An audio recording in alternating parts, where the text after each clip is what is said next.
welcome back to another episode of the Konjo Show, where we discuss all things love, faith, and culture. I'm your host, Nancy Konjo, and joining me today is my amazing co-host, Elijah of the Love and Theory podcast. Please introduce yourself, who you are, what you do, all that good stuff. Yeah, man. Peace and hair grease, good people, wherever that you are in the universe. Hopefully you're hearing my words. Thank you, man, for Nancy having me on, man. This is definitely something special, and I appreciate you for having me. My mother named me Elijah because when I was born to her, it was her right.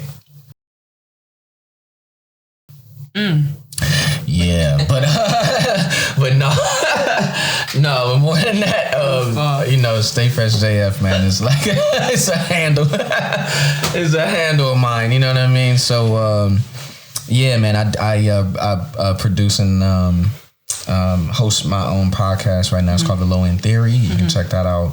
Wherever that you might consume your podcast. So, and what do you talk about on Love and Theory? Hip hop music, hip hop culture, young black entrepreneurship, and everything that's happening that affects young black folks from the perspective of hip hop. I love it. And because you are a hip hop connoisseur, I thought it would be fun to end our love series discussing the intersection of love and hip hop. So we'll be taking a closer look at hip hop power couples such as J&B, Remy and Pap, etc. So to start, we put out an outline of like some of the people we want to talk about. So I'm gonna let you kind of spearhead this conversation because I always tell you I'm not hip, like I'm old. So I just love love, right? So I'm not the person you come to if you want hip hop, history. Right. De La Soul, Digital Underground, all that, you know what I'm saying? So I'm not up to date with a lot of people. You consider yourself like a golden era connoisseur, like someone who appreciates like the golden era type? You could say that. Okay. You could say that. Okay. True. Okay, so first couple we wanted to talk about was Swizz Beatz and Alicia Keys. Yeah. All right.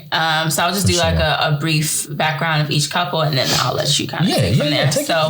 I'm the plus one, so I'm gonna let you set it up, and All right. So Swizz Beatz and Alicia, just like a brief background, researching online. Again, you guys feel free to fact check. If you guys see that anything's incorrect in the comments, don't mind at all. But it states that they met in like 2010. Right. Married 2 months after. But the interesting thing is that it also shows that he got divorced from Ashonda in 2010 as well. So you can kind of touch on the music aspect, and maybe then we can discuss like the love aspect as well afterwards. But and kind of touch on like the speculative cheating rumors and all that good stuff. But what do you think about Swizz Beatz and Alicia? Excuse me. Well, I think first and foremost, I think to have your relationship in the public eye is tough. You know what I mean? Because you make yourself subject to, everybody's speculative type of attitudes, and you open yourself up to that type. Well, I don't know if you open yourself up, but your lifestyle implies that like everybody has some type of say. You know what I mean? Or everybody's opinion might have some type of value. You know what I'm saying? So if ever I see people that make it a point to respect each other enough to keep that out of the public eye as much as they can, and then to just vibe with each other, and I think the proof is in how long they've been together, so man, I think Swizz, just being a hell of a producer. A lot of people don't know Swizz made his first record, I think, which was Rough Riders Anthem, I think, when he was like 16. Yeah, man. And then, went on to produce for Jay-Z and produce for, Cassidy and, the list goes on and on. Eve, Jadakiss, he has classics, like classic hip hop records that are attributed to Swizz Beatz, what I mean? And Swizz is still doing this thing. So just from a music perspective, I think Swizz, being a producer, you are kind of like in the background, but he'll puff daddy every now and then, jump on a record and talk his talk. You know what I'm saying? Right. But for the most part, he's an amazing talent, just musically. And I think his his catalog speaks for itself. His body of work speaks for itself. So, what about Alicia? How do you feel about Alicia? Alicia's amazing. I think she's class personified in a time where class isn't really, valued as much. The more skin you show is typically the more successful you'll be. Or your willingness to show is a little bit more skin. Yeah, I don't, not to say that I don't know if she's ever done a King magazine. If she did, I probably would have it under my bed or something like that. I haven't seen it. But I mean, shit, even the Brat did a King magazine. You know what I mean? She's beautiful. I didn't know she was hiding that under those baggy jeans. Talk to me. Alicia's amazing though. Shout out to Alicia Keys. She's Grammy Award winning. All that. So let's talk about the fun stuff. Let's get into the speculative cheating rumors. How do you feel about the fact that right out of a marriage, he jumped right into something with Alicia? I mean, I know she's an artist as well, so there's probably a connection on that front. And I'm not sure what history a lot of these artists have on the back end, because there's a lot of crossing paths, I'm sure, during tours or events and things like that. So they probably knew each other much longer. Yeah. But on the love side of things, how do you feel about him moving so quickly post-divorce? And I know a lot of people are speculating that they met while he was married and their relationship kind of started formulating during that time frame. And that's what a lot of people have. I heard that. Yeah, no, I heard that rumor. I heard those talks of Swiss was in a relationship and sort of cheated on his current relationship for the relationship he was in. For the relationship he was going to. I did hear that. Yeah, for sure. Again, it's sort of like when you are a multi-platinum producer dating someone who at the time was, I think, the biggest R&B star on the planet. I don't know a girl back in those days who didn't have the Alicia Keys braids. You know what I'm saying? With the little beads at the end of them and shit like that. So, Alicia was a huge star. Still is a huge star. I think she just hosted the Grammys or something like that, right? Yeah. So Alicia ain't no slouch. But I did hear that. I did hear that he got out of one and is now. I mean, look, if you're gonna cheat on somebody, to make a wife out of that person is what your ex could hope for. At least he ain't out here serial fornicating. They're all good now. Stop. But apparently they're all good now. Mashonda wrote some book about co-parenting child. Right. Talks about Alicia, and apparently everything is Brady Bunch and cool out. And which is all you can hope for. Really. Yeah, I guess. It's an interesting dynamic that they have. I'm not sure how I personally feel about that. I'm not sure if I would be. And I mean, maybe I would have to be at that place in my life where I'd be that comfortable intermingling with my spouse's ex to the point where we're going to vacations together. With each other, yeah. That's tough. I guess for the kids, I don't know about vacation, but maybe a family outing within our city, dinner. But vacations, just being amicable, I guess. That's cute. That's amicable too. No, it's cute. 10th power. I respect it. Maybe it's another level of, I don't know. I'm not. It's another level of tax bracket is what it is. So, you know what I'm saying? That's what it is. Yeah, for sure. Yeah. Not to, I don't know what, his original, what's her name? Mashonda? Yeah, I don't know what her income is, but I know Swiss Beats, his money, his paper's real long. Yeah, that too. Real long. But they all seem so mature about it now, which I do respect. But and I would on hope that so. side of things, I just, I don't rock with cheating. I don't, if the timeline intersects in that way, that does make me a little uncomfortable. But if they're happy, I'm happy. If they love it, I love it. No, that's respectable. Yeah, that's respectable. I respect that. So, next couple, Saweetie and Quavo. Quavo states that they met in 2018. Yeah.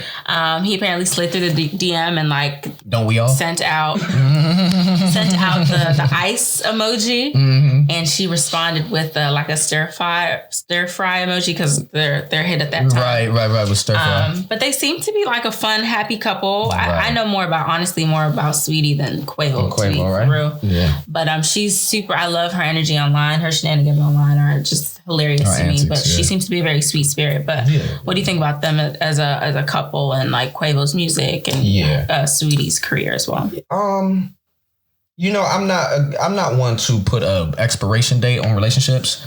But not to divert, right? I don't want to take a detour, but I knew that Meek and Nicki had an expiration date. You know what I mean? Why?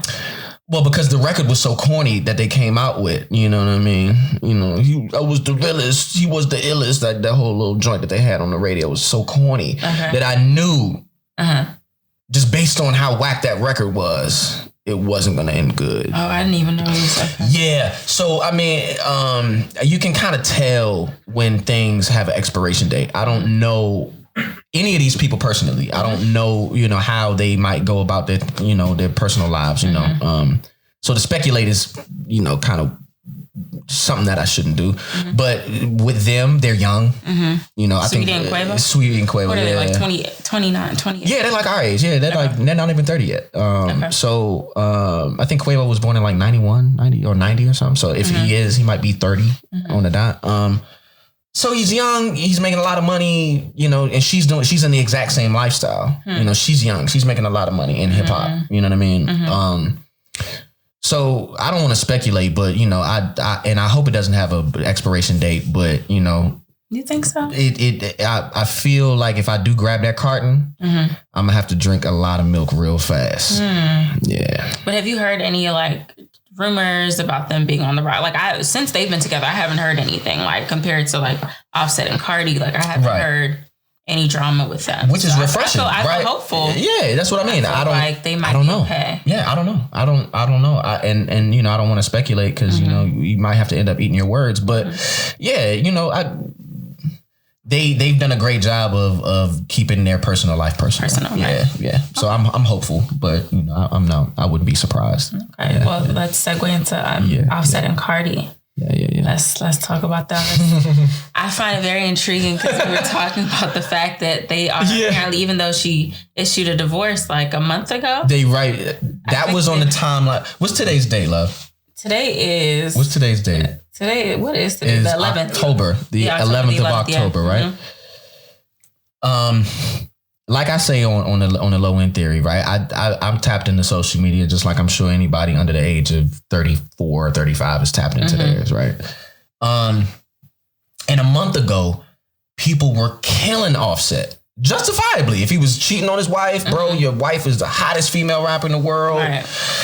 Dog, what are you doing? You're cheating on your... Bro, what are you doing? And today's date, I woke up this morning... And I might got another notification. I don't know if the camera can see that, but I just got another Twitter notification about this shit. It's interesting, man, because rap fans are the most fickle of any genre. You know what I mean? And I love hip hop, but they're the most fickle because a month ago, Cardi is this, Cardi is that, Offset is this, Offset is that, and this morning. I'm happy to see them back together. And if that's not the sentiment, the voices that are opposing to that aren't loud enough.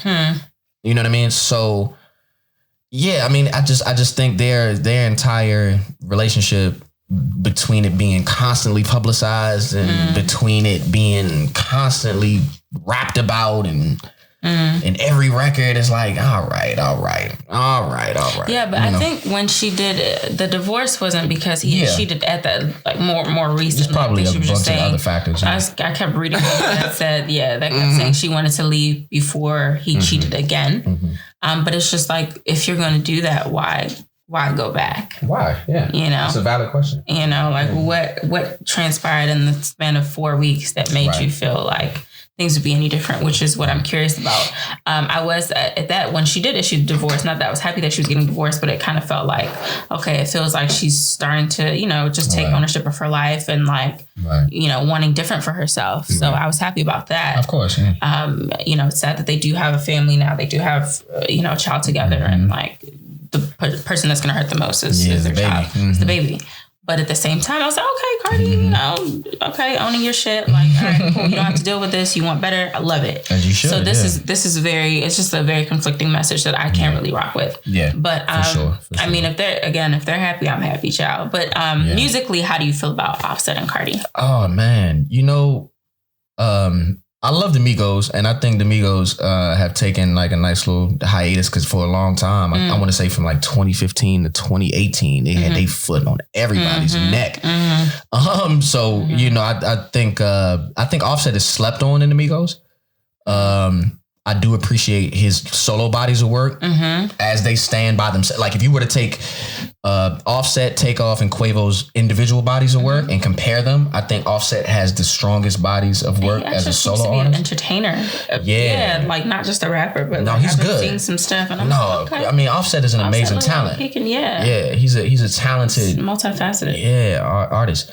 And you know, Cardi won an Oscar for best. An Oscar. What am I talking about? Right. An Academy. That's the same thing. An Academy Award and an Oscar is the same thing. What the hell am I talking about? A Grammy for best hip hop album. In a year that I think Nipsey should have won for. You know, in 2018, I think Victory Lap was the best hip hop album of that year. But Cardi definitely won. Justifiable or not, she won. And her album is solid. And from what I hear, she writes the majority of her own raps, which is rare to hear in hip hop. I heard that. I thought she had a writer. She does. Yeah. She has collaborated. Yeah. But I think she writes the majority of it. Oh, really? Yeah. I believe so. I could. Definitely got an editor. Yeah. No. She you know, which is in hip hop, you know, you got to write your own records. You know, you know they killed Drake for getting the help on her. You know, you're supposed to, but no, I respect her as a talent. I respect her as, you know, as a female in a male dominated, you know, industry. Okay. And she is selling me a lot of titties and a lot of ass with her rhymes, you know. She's an ex-stripper. I mean, what? Yeah. I mean, she's definitely, if we to compare her to, you know, another rapper, you know, she's definitely in her LL bag, you know, because LL was the first one to take his shirt off and sell people sex, you know, with their rhymes. Sells. We know this. It's the oldest profession for a reason. Yeah. So, you know what I mean? So, but no, you know, she's a talented person. And I think as a rapper, I appreciate, for the most part, what she's able to do as a rapper. You know what I mean? Okay. Yeah, so both of them together, it makes sense. Dope. Okay, I know you love this couple, YBN and Osaka. Yeah. Naomi Osaka. Yeah. I didn't really know they were a couple. Oh, yeah, because he left the YBN crew. Yeah, I heard that. YBN Cordae and Naomi Osaka. I didn't know too much about them until I saw him at her recent match. Right. I knew like that she was dating someone. I think I'd seen a picture on Instagram, but like I didn't know who he was till I kind of looked up at her most recent match, and he was super supportive, and that's what I he's a sweetheart. Yeah, no, he's a sweetheart. But how do you feel about Cordae as an artist, and then like what do you think about their relationship? Cordae is from the city. He's from from Maryland. Yeah, I believe he's from Maryland. I don't know if he's from Montgomery County or PG County, but yeah. I think Montgomery, if I'm not mistaken. But I really respect YBN's. Well, he's not YBN no more. I really respect Cordae's his pen, because he can rhyme his ass off. You know, and anybody who was born after 95. Who, you know, isn't going to take the easy way out, which is to, you know, just do something hot for the moment. I respect. I really have a great respect for that, because that's a lost art, especially in hip hop. You know what I mean? So to see his integrity, that shows me integrity. You know what I mean? He has a lot of integrity to be so young. And I respect, you know, his artistry, period, you know, and you got to be mature on that level to even recognize that. So to see his love interest, it made all the sense in the world. You know what I mean? It made all this. I was like, oh, he would go for Naomi Osaka. Like, you know what I mean? Like, she's an Olympian. She's super young and super talented herself. Yeah, they're both like 22, 23. Oh yeah, they just took their SATs like last year. Yeah, man. So, I mean, really think about it. Like, they probably, you know, are like college seniors. Yeah. You know what I mean? So, yeah, man, they're a power couple for real, because I think Naomi Osaka as an athlete, beast. She is absolutely amazing. And so humble. Yeah, she's beautiful. And I love what she's been, the advocacy she's been doing on the field. She's beautiful. Yeah, she's a beautiful human. Wearing her, Black Lives Matter mask. For sure, man. All the people. She's socially aware. Yeah, she's very socially conscious. Yeah, so I love that. Yeah. But yeah, again, as a lover of love, I love how supportive they are of each other. I love them, that's really beautiful to me. That's a beautiful union, man. And I really, I really hope that they, keep doing their thing, man, because, I think people, especially, people 35 and under, or, just millennials in general, there's a tendency to think that love is friction, or like love is staying, is being able to excuse the toxicity and then to forgive it and then to normalize it and be like, oh, well, I love that person, so I'm just going to stay with them. Now, again, we don't know these people personally, but from what we are able to see just in the public eye, it's a beautiful thing. These two people are career oriented, they're aware of themselves as people, they're aware of their communities. And it's a beautiful thing to see, man, without all of the toxicity being attributed to it. So yeah, I rock with it. I love it. I love it. Okay. Chance the Rapper and Kirsten Corley. They are childhood sweethearts. It states that they met when they were like 9 years old or something, 9 or 10 years old. Right. Started dating in like 2013. They got married recently, 2018. Right. And you said that, I don't know too much about this couple, if I'm being honest, but it seems like they're a pretty faithful couple. I read some things on like some of the challenges they experienced post first baby, and like I think she filed for like full custody of the baby, and like they separated and she moved out. Yeah, she moved out and all this stuff. Oh wow. But then they finally, I guess worked out whatever was going on in the back end and moved back in together like 2017. Right. And have had like a steady, healthy relationship ever since. Right. But let's speak to the relationship. Like, what do you know and what do you respect about them as a hip hop couple? Well, they definitely they win the award for most wholesome, for sure. You know what I mean? Most likely to not get divorced. You know what I mean? For sure. Why do you say that? I just think, the way that Chance goes about presenting himself to his fans and to people, you know what I mean? He is like the closest thing to a Fresh Prince, that we have right now in hip hop. Because if you remember, like Fresh Prince, Kid and Play, he's a part of a tradition of rappers that don't necessarily compromise themselves for the sake of sponsorship or fandom. Okay. But they are just being themselves, and people just are gravitated toward it naturally. And it's not bravado. It has nothing to do with bravado. It has nothing to do with hyper masculinity, however that word can be construed these days. It has nothing to do with stereotypes. And Chance is a part of that. You know what I mean? Chance, this is a guy who does Dorito commercials. You know what I mean? He could probably do commercials for graham crackers if he wanted to. You know what I mean? And it wouldn't come off as corny. Right. It wouldn't come off as corny. It's just him being who he is, So that being the case, he's setting himself up for people wanting him to win in whatever that it is, especially in his relationship. So, they have a beautiful baby daughter. I'm not too sure of her. Because she's not a celebrity, I don't believe, but she's pretty low key from her. Yeah, she's beautiful. Low-key, yeah, for sure.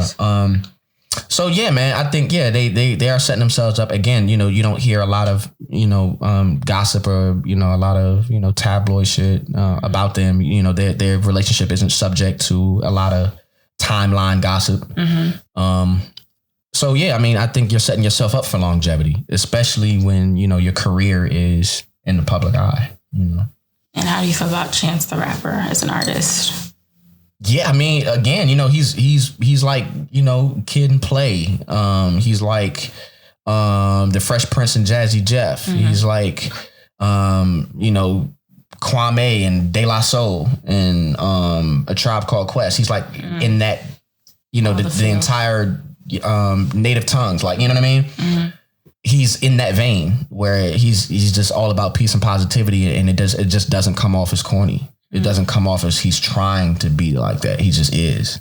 And I think that's necessary in hip hop. I think it's necessary because there's a stereotype about hip hop artists.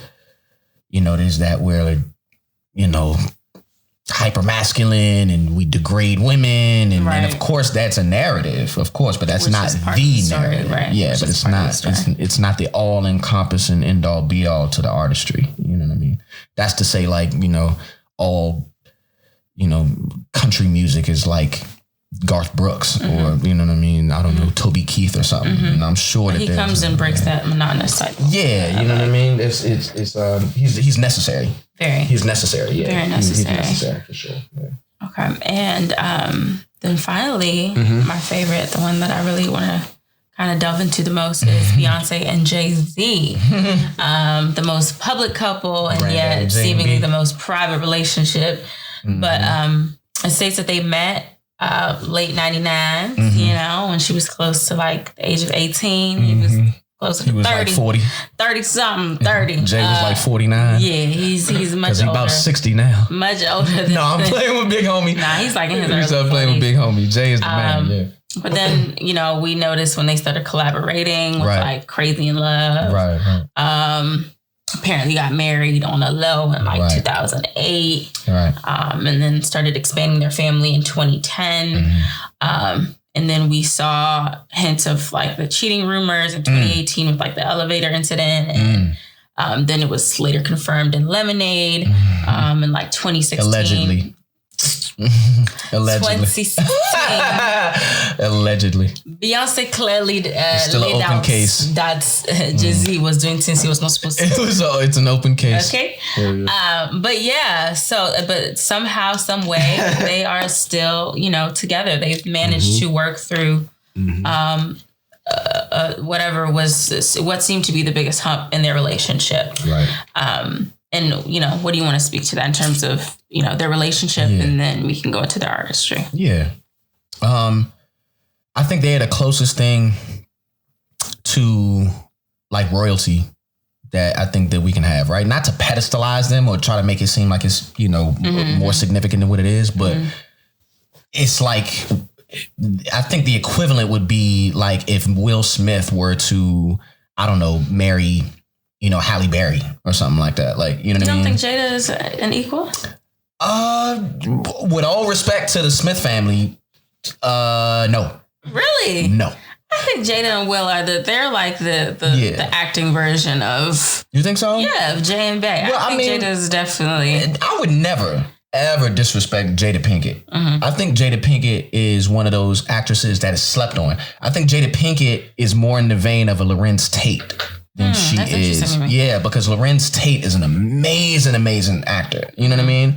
He, is an actor that whenever you see him, he kills whatever role he's in. But he's probably only had like 2 leading roles. 2 or 3 leading roles where he's like the lead in the movie. You know what I mean?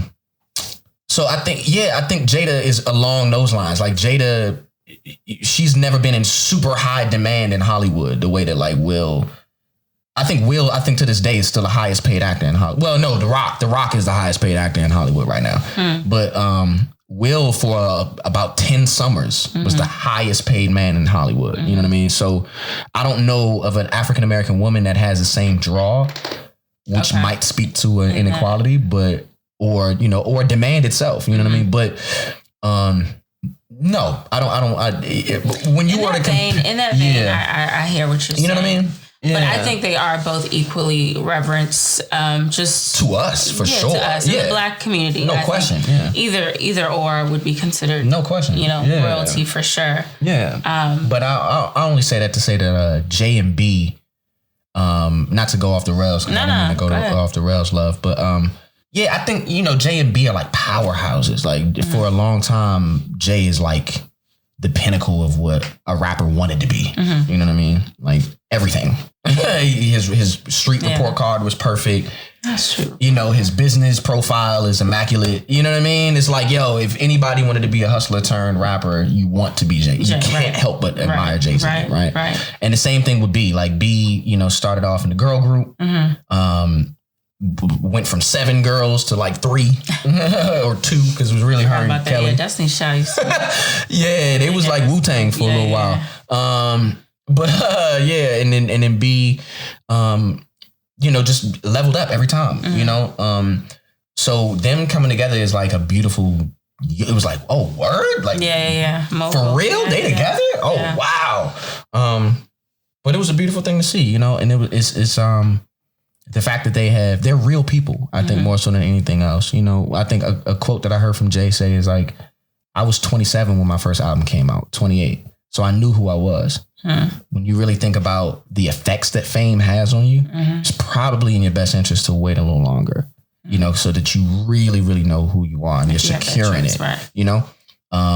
So these people clearly knew who they were before you get into a relationship. And that helps the longevity aspect of it. Jay may have. Beyonce. B was really young. Yeah. B was really young. Beyonce was a child. B was really young. Let me not say a child. She was legally, I guess. That's a whole nother conversation for another day. Right. But going into like the infidelity aspect of it, how is that any different than Cardi going back to Offset? I think because Jay doesn't want to be in the spot. Well, Jay wants to promote himself, and Jay wants to see to it that any endeavor that he takes on is going to be successful. And the only way that you can do that is to be in front of the camera, depending on what the venture is. But other than that, he's not a person that you are just going to hear a lot about. You know, but I'm talking about like the responsibility on the part of the woman, right? So we blame Cardi for going back to Offset, but how is that any different from Beyonce going back to Jay-Z, right? I mean, it's, you know, I think it's trust. I think, you know, and obviously the trust is going to be violated. For sure. But it's about, again, your willingness to want to correct your behavior. And then, you know, if you were to consider like how regular relationships work, I mean, if you love that person, you feel strongly enough about that person, and you know, feel like that was an aberration to what is the norm in your relationship, you know, and of course the willingness has to be there more so than anything else. But your willingness to want to see to it that, you know, you move on from it, with forgiveness and love in the forefront, you know, and let time and God take its toll. You know what I mean? You think it's that simple? Oh, of course not. You know what I mean? There's nuances to everything. Right. There's finite details to anything, but you know, I try not to ascribe my own experiences and my own, you know what I mean? Like, it's like me putting myself on, you know, everybody's different. Everybody has different feelings and different responses. How would you deal with the situation, say if you were in a, you know, public relationship and your partner cheated on you, would you take them back?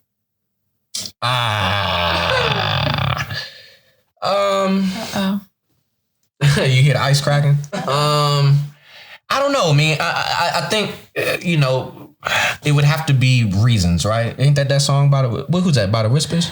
Yep. Is that, the Reasons? Yeah. That's it. Yeah. It got to be the reasons, you know what I mean? And me personally, my pride probably wouldn't allow me to do that, especially if I know that she is also a public figure.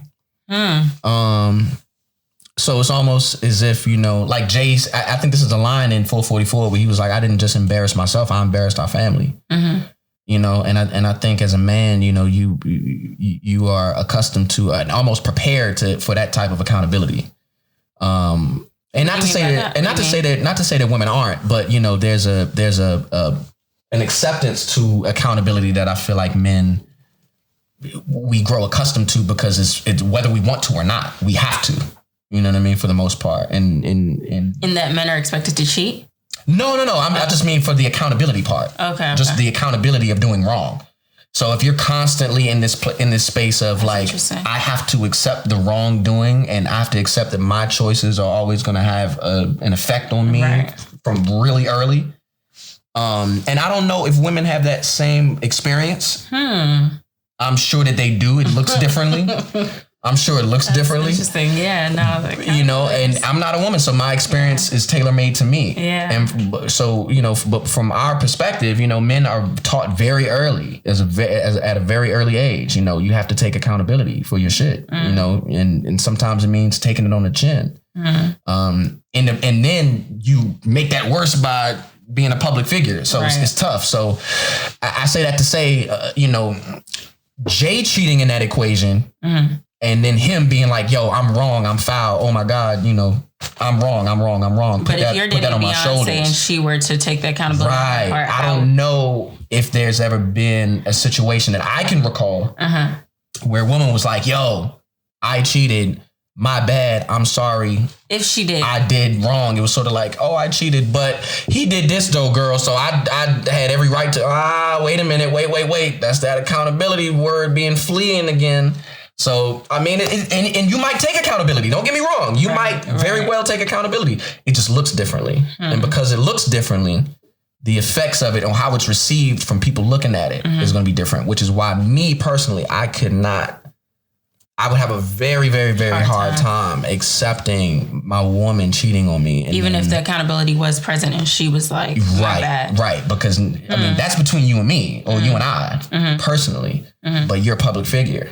So now I can't go to the grocery store, even with my hat low and shit like that, and go buy some milk. And I'm like, oh, your girl cheated on you, champ. How you feel? Like, yeah, but we talked about it though. So, you know what I mean? That's my, you know what I mean? Women talked about it though. So, women endure the same thing. I'm sure they do. Public or private, when a partner or spouse cheats, especially in smaller communities, like when people find out, word spreads fast. I'm sure. You know what I mean? So we have to also kind of set our pride aside. And, deal with the shame of that, knowing that we love this person and like we want to make it work. I'm not speaking for myself because I don't stay. You sure you're not speaking for yourself? Sure don't. Speak on behalf of other women who do endure such pain. But I feel like accountability is had on the part of women. We kind of just have to take up that shame, and it's like, well, we love this person, we want to make it work. So it is what it is. As with Beyonce, as with Cardi, as with all these other well-known artists. High-profile artists. And then kind of talking about enduring, and like I'm thinking about how a lot of male artists or males in general don't tend to stay when the woman cheats, but when shoes on the other foot, a lot more women are more graceful when it comes to that. And I was also thinking about like Remy and Pap, even though I haven't heard anything of like them cheating, I always found it. I love Remy and Pap. Yeah, me too. I always found it fascinating that he was willing to stay with her while she was in prison for 6 whole years. Like they weren't even married yet. And I'm not sure if they had a child. They hadn't had their kid yet. So I always found it fascinating because I know that that's more typical for women. Women tend to wait on their spouses or their partners while they serve their time, but you never hear of a man, waiting on a woman. You rarely hear about it. So just kind of wanted to speak to that, and then we'll go into the artistry after. Yeah, no, I think I get into a lot of debates, right? Probably on my own volition, but I get into a lot of debate. I get into a lot of debates because I try very hard to push back against stereotypes. I find that my entire life has been at times stereotypical, but once I found it out, to reverse it and to live in the opposite of those stereotypes is something that I take pride in. You know what I mean? So, to make like sweeping indictments, like, men are all, all men are this, all women are that is hurtful. You know what I mean? So an example of, like you said, like, you don't really see a lot of women who go away for prison for a long stints of time and their spouses or their love interests waits on them. You know what I mean? That's a beautiful, beautiful thing. And I think, it has a lot to do with how society creates narratives surrounding relationships. I think it has a lot to do with how men are not held accountable sexually at a very young age. And maybe we are, but I think the extent of it just goes to wear a condom. Okay. And then it just sort of stops there. But yeah, I think a lot of it has to do with the society that we live in and how we look at men and women and the relationships between men and women. And then it gets even more convoluted when you add on to the fact that we're Black and, those implications. Right. So yeah, whenever you see love like that, it's a beautiful thing, and I think that as a man, that's hard. That's hard. You know what I mean? It's really tough. As a woman, that's hard. As a human, it's hard. You know what I'm saying? You know what I mean? But there's something called a fragile male ego. You know what I mean? That's really fragile. And it takes a really strong man to be able to, A, do things that aren't stereotypical of manhood. And then B, be a public figure taking that stance. You know what I'm saying? So shout out to Pap for doing that. You know what I mean? I respect him so much. Yeah, man, that's heavy. Would you? I mean, because I know you wouldn't. Yeah. Because I know you've mentioned that if your partner cheated, especially if it's a public relationship, you don't know if you could stay. But like, what if your partner went to prison? Like, how would you? Yeah, we would have. You start to scramble for the words. We would have had to have like. Excuse me. We would have had to really have like established senses of like loyalty to each other. Okay. And I think only time can really expose that. So for me personally, I think that my woman and I would have the utmost sense of loyalty to each other. You know what I mean? Like I would have to know for sure that if the roles were reversed, she would do the exact same for me, because I'm all about equality in a relationship, 100% equality. You know what I mean? It shouldn't be 50-50. It should be 100-100. You know what I mean? If I would do it for you, right, I have to know for sure that you would do it for me, 100%. And that's not something that you just trust. That's something that's shown. You know what I mean? So again, another hats off to Pap, because I don't know how long they were together before she got locked up. Yeah, you know what I mean? I don't think it was too much longer before the arrest in 2008. Yeah. But I mean, 6 years. That's a long time. 6 years. That's a long time, yeah. And I find that a lot of not that we know the ins and outs of all these relationships, but I find that a common thread is some conflict or issue surrounding cheating or, of course, infidelity or whatever. With Pap and Rem, it's a little bit different, but they they have their they have that foundation. Yeah, they have they do have that foundation, but like I feel like that was a big turning point in their relationship, right? That was their thing, right? So how do you make sure, I guess, just to kind of close out, like, if you're going to find someone that you're going to do life with, that you're going to partner with, right? Yeah. And you do happen to be a public figure, how do you find someone that is going to ride out with you and be accountable to you and for you when things like this do occur? That's a great question. And, I think it's circumstantial. So, again, because love is circumstantial, right? Love is what you make it with whom you make it. But yeah, man, I think if you're with me when I'm nobody, when I have nothing, when I'm all I have is ambition and a goal to reach, and then when I reach that goal, if you're that same person, that shows me everything I need to know. Period. Gotcha. You know what I mean? And I think that's perfectly shown between Pap and Rem, because she had nothing. You know what I mean? Like Lean Back came out in 2003, I think, which might have been her biggest record at the time, which she had to split publishing with Fat Joe. You know what I mean? So she really had nothing. You know what I mean? Besides her rep. And at the time, I think Pap was like a mixtape rapper. You know what I mean? So K-Slade was probably paying him $10,000 a show, if that much.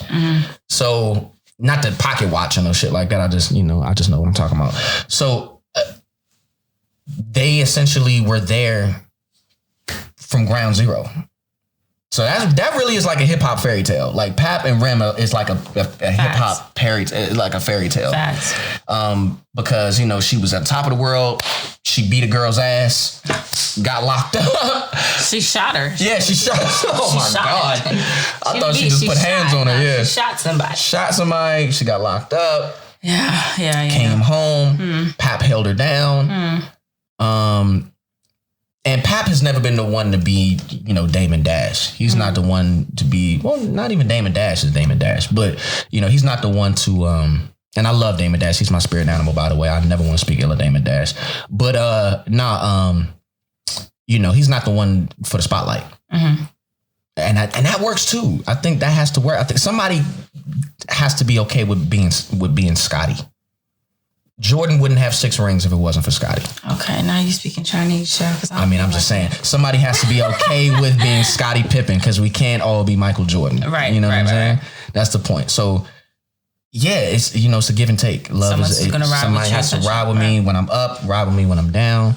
And vice versa. You know what I mean? I love it. I think we're going to conclude there. Thank you so much for all your insight. Thank you. I told you I was really going to let you spearhead this conversation because I'm not hip. I'm not much of a hip hop head as much as you are. You hip today. I really so I really appreciate your insight. Thank you. Thank you guys for joining me on another episode of the Konjo Show. May we meet again next episode and let's journey together. Peace. Thank you, guys.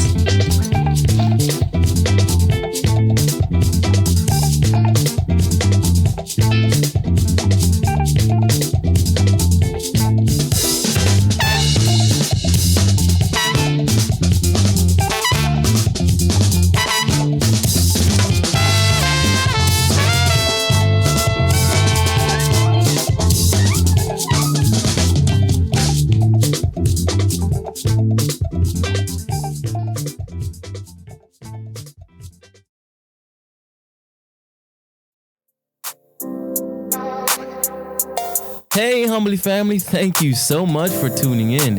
If you enjoyed our show and would like to hear more, please hit that subscribe button on our YouTube channel and podcast at Humbly Radio. Also, make sure you follow us on Facebook, Twitter, and Instagram at Humbly Radio.